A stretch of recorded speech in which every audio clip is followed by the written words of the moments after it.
HCU విద్యార్థులపై నమోదైన కేసులు ఎత్తివేయాలని పోలీస్ అధికారులను ఆదేశించారు deputy CM Bhatti Vikramarka. HCU teachers association, ప్రజా సంఘాలు, మంత్రుల కమిటీతో భేటీ అయ్యారు. హెచ్సియు భూ వివాదం వ్యవహారంలో ఆందోళన చేసిన విద్యార్థులపై పోలీసులు కేసులు నమోదు చేశారు. 2 విద్యార్థులు రిమాండ్లో ఉన్నారు. విద్యార్థులపై నమోదైన కేసులు ఎత్తివేయాలని, 2 విద్యార్థులను వెంటనే రిలీజ్ చేయాలని హెచ్సియు టీచర్స్ అసోసియేషన్ డిమాండ్ చేసింది. దీనిపై మంత్రుల కమిటీ సానుకూలంగా స్పందించింది. హెచ్సియు విద్యార్థులపై నమోదైన కేసులు ఎత్తివేయాలని పోలీసులను ఆదేశించారు డిప్యూటీ సీఎం భట్టి.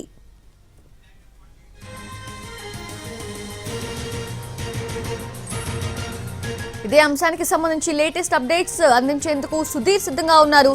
సుధీర్, ఏంటి డిప్యూటీ సీఎం భట్టి విక్రమార్క ఆదేశించినట్లు ఇమ్మీడియట్ గా ఆ కేసులు ఎత్తివేయడం, అలాగే వాళ్ళిద్దరిని రిమాండ్ నుంచి రిలీజ్ చేయడం జరుగుతుందా?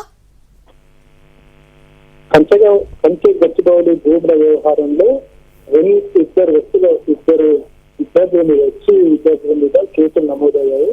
వీరికి సంబంధించి ఈ రోజు మంత్రుల కమిటీ సమావేశమైంది. సెక్రటేరియట్ లోని భట్టి విక్రమార్క ఛాంబర్ లో 3 మంత్రులు, సివిల్ సొసైటీ ప్రతినిధులతో పాటుగా టీచర్స్ అసోసియేషన్, అదేవిధంగా civil society groups sub committee సభ్యులు వీరంతా కూడా సమావేశంలో హాజరయ్యారు. ఈ సమావేశంలో ముఖ్యంగా సివిల్ సొసైటీ కావచ్చు, అదేవిధంగా టీచర్స్ అసోసియేషన్ నుంచి కొన్ని డిమాండ్లు అయితే కమిటీ ముందు పెట్టడం జరిగింది, మంత్రుల కమిటీ ముందు పెట్టింది. అందులో భాగంగానే 2 స్టూడెంట్స్ మీద, స్టూడెంట్స్ మీద వచ్చిన కేసులు ఏవైతే ఉన్నాయో వాటిని తక్షణమే ఎత్తివేయాలని చెప్పి డిమాండ్ చేశారు. ఆ కేసులు ఎత్తివేస్తేనే ఆ విద్యార్థుల నుంచి సెక్రటేరియట్ వచ్చి మంత్రుల కమిటీతో సమావేశం అవుతామని చెప్పేసి వారు చెప్పడంతో డిప్యూటీ సీఎం భట్టి విక్రమార్క కాసేపటితోనే పోలీసు ఉన్నతాధికారులను ఆదేశించడం జరిగింది. ఈ నేపథ్యంలో 2 విద్యార్థుల మీద పెట్టిన కేసులను ఎత్తివేసేందుకు ఇటు పోలీస్ శాఖ కసరత్తు చేస్తుంది.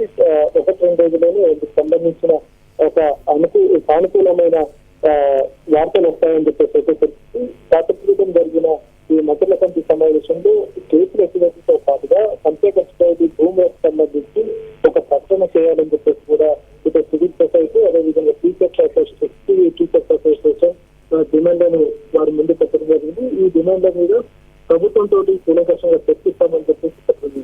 ఇదే కాకుండా ప్రస్తుతం కంచె గచ్చిబౌలికి సంబంధించిన భూముల్లో ఎవరు అక్కడ వెళ్లకుండా నిషేధాజ్ఞలను కూడా పోలీస్ శాఖ విధించింది. ఈ నిషేధాజ్ఞలను తొలగించాలని చెప్పేసి మంత్రులకు సూచించడంతో ఇది కేవలం అక్కడ ఉన్న విద్యార్థులు, అదేవిధంగా టీచర్స్ ల భద్రతకు సంబంధించి ఈ నిర్ణయం తీసుకున్నాం. బయట వ్యక్తులు ఎస్సీలోకి వచ్చిన తర్వాత వస్తే ఇంకా అది శాంతి భద్రతల సమస్యగా తలెత్తే అవకాశం ఉంది కాబట్టి ముందస్తుగా ఇలాంటి నిషేధాజ్ఞలు విధించామని చెప్పేసి చెప్పడం జరిగింది. ఇదే కాకుండా ఇతర అంశాలను కూడా వాళ్ళు చర్చించడం జరిగింది. 400 ఎకరాలకు సంబంధించిన ప్రభుత్వ భూమి ఏదైతే ఉందో ఆ భూమికి సంబంధించి కూడా క్లారిటీ ఇవ్వాలని చెప్పేసి సివిల్ సొసైటీ గ్రూప్స్ అయితే డిమాండ్ చేశారు. వీటికి సంబంధించి ప్రభుత్వంతో చర్చించి ఒక నిర్ణయం తీసుకుంటామని చెప్పేసి మంత్రుల కమిటీ వారి ముందు ఈ అంశాలను చూపడం జరిగింది.